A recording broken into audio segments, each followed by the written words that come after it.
जय हिंद साथियों। तो चलिए आज हम लोग देखने वाले हैं प्राचीन भारतीय इतिहास से टॉप 30 प्रश्न।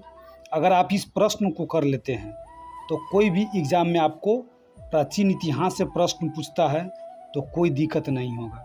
तो चलिए हम लोग शुरू करते हैं। पहला प्रश्न है कि सिंधु घाटी सभ्यता का प्रमुख नगर कौन था जहां ग्रेनरी यानी अन्न भंडार मिला था?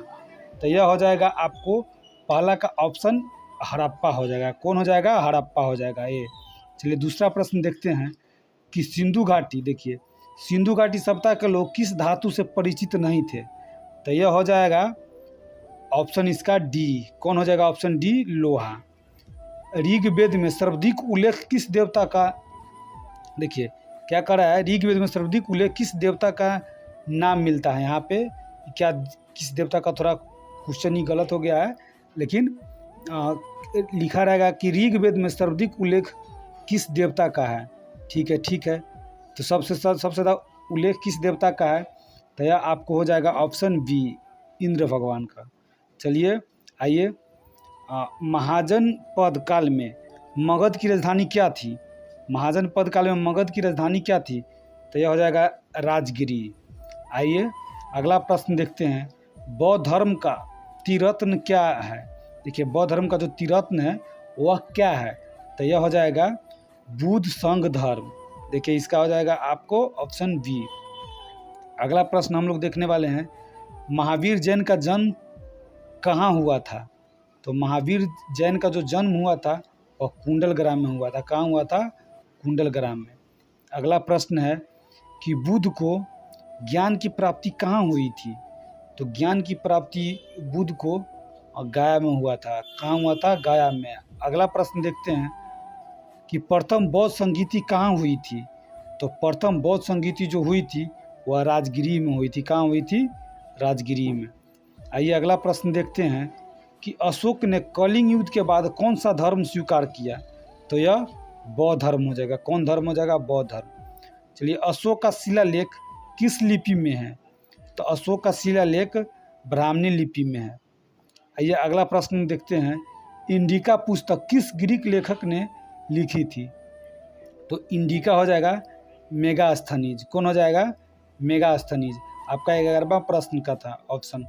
चलिए अब आ जाइए, मौर्य काल में सबसे बड़ा कर कौन सा था? जो कर लगाया जाता था टैक्स, वह था भूमि कर। कौन था? भूमि कर। चंद्रगुप्त मौर्य, देखिए चंद्रगुप्त मौर्य ने किस यूनानी शासक को हराया था? तो सेलुकस को। किसको? सेलुकस को। आइए अगला प्रश्न देखते हैं, मौर्य शासन में अमात्य कौन थे? अमात्य जो थे वह मंत्री थे। कौन थे? मंत्री थे। अगला प्रश्न है कि पुष्यमित्र शुंग ने किस वंश का अंत किया? तो यह देखिए मौर्य वंश का अंत यही पुष्यमित्र शुंग ने किया था। चलिए अगला प्रश्न देखते हैं, नालंदा विश्वविद्यालय की स्थापना किसने की थी?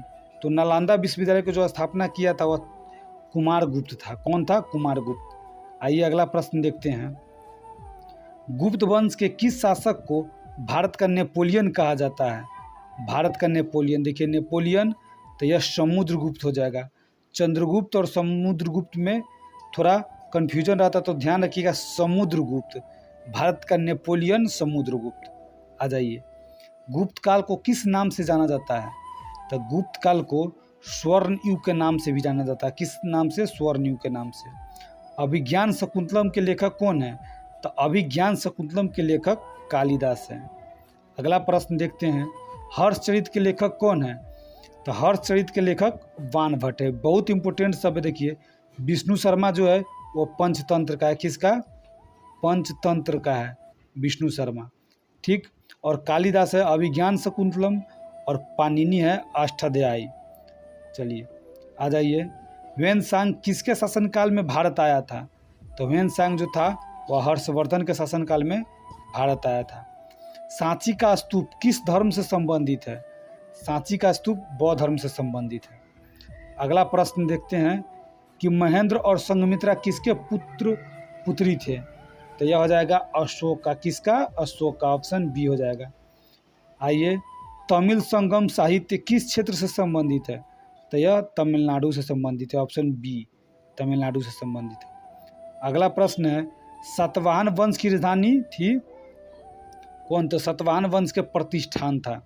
सर्वप्रथम यही सातवाहन जो था वह भूमि दान में देने की प्रथा शुरू किया था। चलिए, चरक संहिता देख लीजिए, चरक संहिता किस विषय पर है? तो चरक संहिता आयुर्वेद पर है। किस पर है? आयुर्वेद पर है। अगला प्रश्न हम लोग देखते हैं, आर्यभट्ट ने किस पुस्तक की रचना की थी? तो आर्यभट्टीय।